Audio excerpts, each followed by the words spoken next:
Hi YouTube, it's Toy back with another video. So today I'm going to give you my top 5 favorite foundations for oily to combination skin. Now, I do live here in the South, if you haven't picked up on my accent yet. So it gets very hot here, it gets very humid here, and it makes it very difficult to be able to get a foundation that is going to be long wearing and not make you look like a big grease ball within the first couple of hours.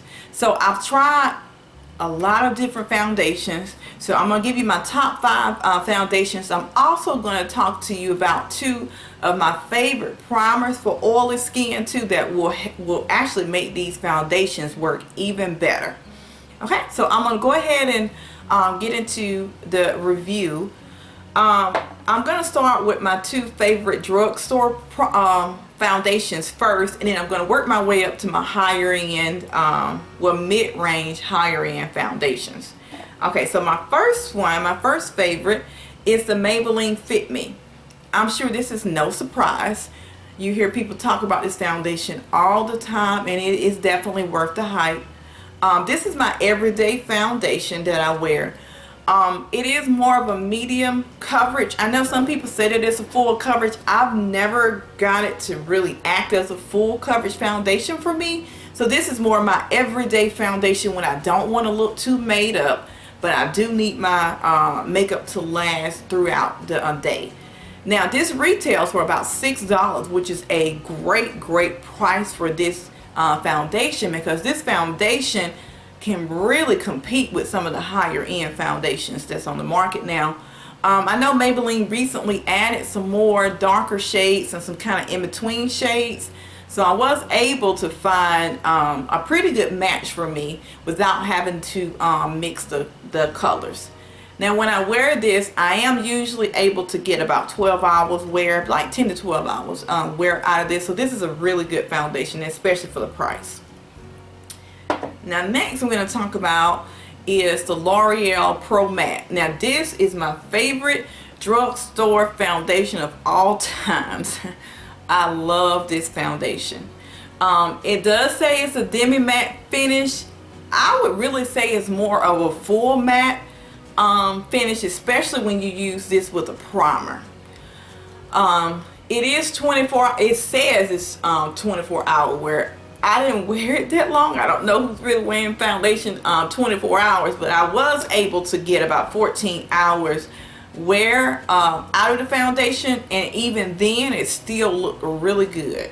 So love this foundation. The only con that I would have to say about this one, and actually the Maybelline one as well, they have added darker colors in this particular formula for L'Oreal though.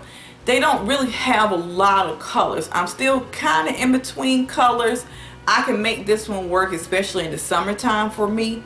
But I would like if they had more shades for darker women and more of a yellow or neutral undertone for this foundation. It can come across a little orange in pictures and cameras if you get the wrong shade.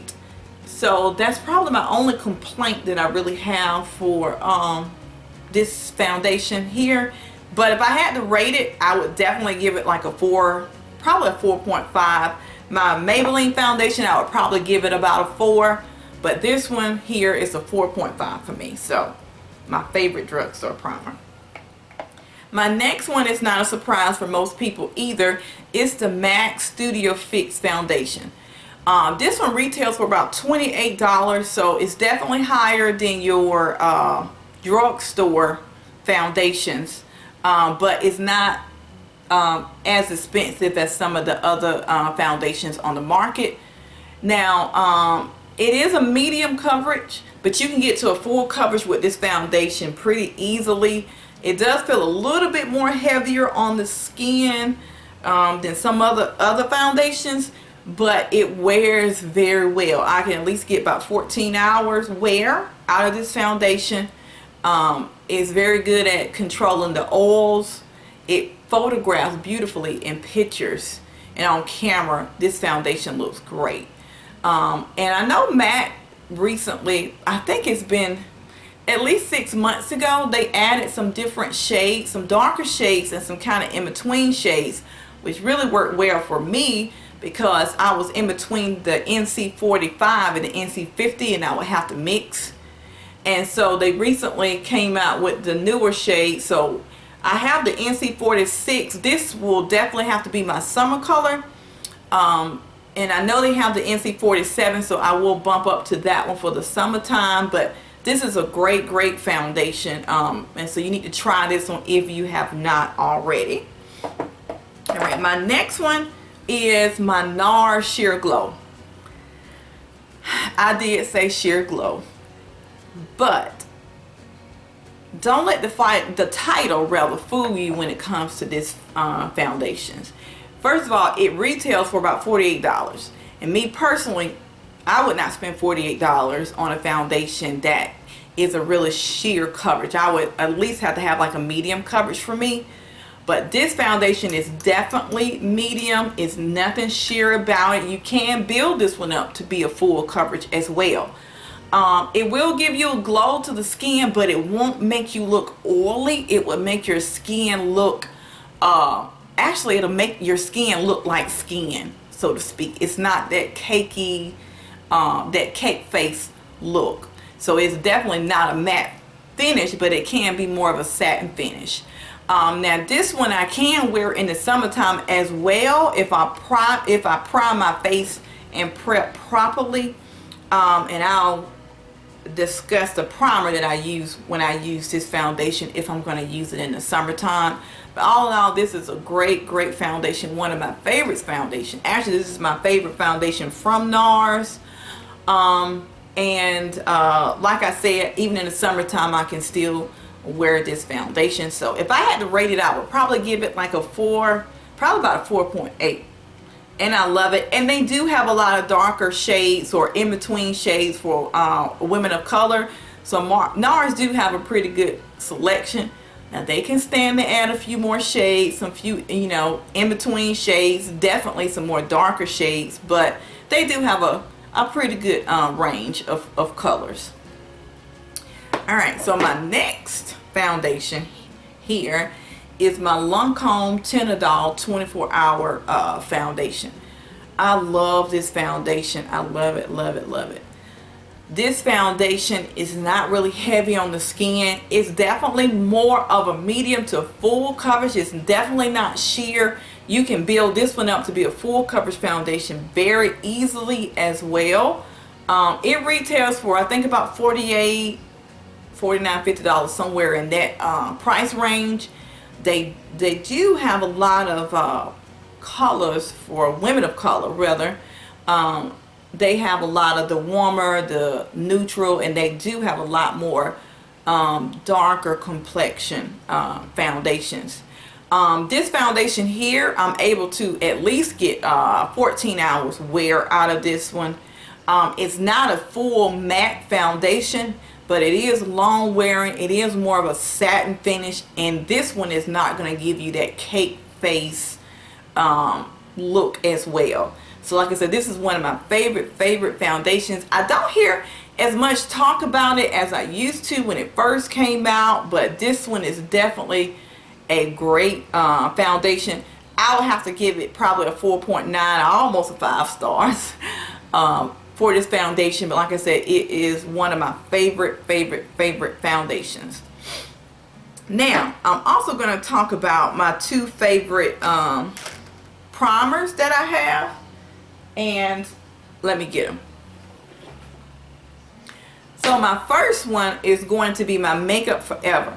Now I just more recently started using this one, and this one is the mattifying primer. I like this one too because it goes on really smooth. Some mattifying primers, they can make your makeup kind of cling to that area and kind of make it look cakey, but this particular primer does not do that. It definitely controls the oils very well, and it's easy to travel with as well. Now my favorite primer is the Becca Ever Matte, the Poreless Primer. This particular primer is no joke. it is one of the best, is the best primer that I have used for oily skin, especially in the summertime. And once it gets very hot and very humid here, this is my favorite primer. It goes on really smooth. It acts very well with all those foundations that I mentioned. It works well. Sometimes you can have primers and foundation and they don't really work too well together, but I found that this primer will do the job no matter what foundation you are using. I use it specifically here in my T-zone area and around my nose where I get the oiliest. I don't really put this all over my face because I tend to have more combination oily skin, and so I've used it before all over the face and it was a little drying, so I only put it in the areas where I'm excessively oily, and then I will go over it with just a regular smoothing primer. Like I said, this is my favorite primer ever. Okay. Alright, so let me know your thoughts. I'm actually pretty interested too in learning what's your favorite foundations, especially if you see something here that is not listed that you think I should try, and also with the primers as well. So please subscribe to my channel if you have not already, and please give this video a thumbs up, and please comment below. See you later. Bye.